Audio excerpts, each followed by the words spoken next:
Hi, I'm Jane Gates. I'm a landscape designer and the owner of Gates & Croft Horticultural Design. And just want to show you my new book out by Schiffer Press. This is All the Garden's a Stage. On the other hand, what I'm really here to talk to you about is how to figure mulch.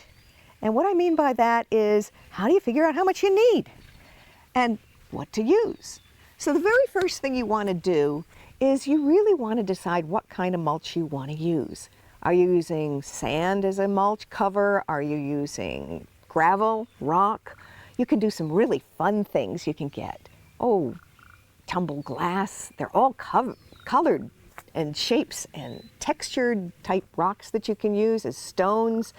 Lots of fun things that you can use, even bark, which will blend down into your soil later. So figure out first what kind of mulch you want to use. Then you're going to want to measure your area. You measure the width and the length of it. And you're probably going to want it about 3 inches deep. That's the usual kind of rule of thumb you can go by. So it's length by width by 3 inches deep.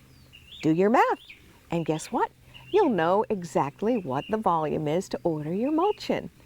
And you can then figure out, and if you're not sure how to do this, check with wherever you're buying. They'll tell you pretty much how the actual inches and feet convert to cubic inches, cubic feet, or sometimes it's just sold by weight, and what that's actually going to come out for you to be when it comes to ordering.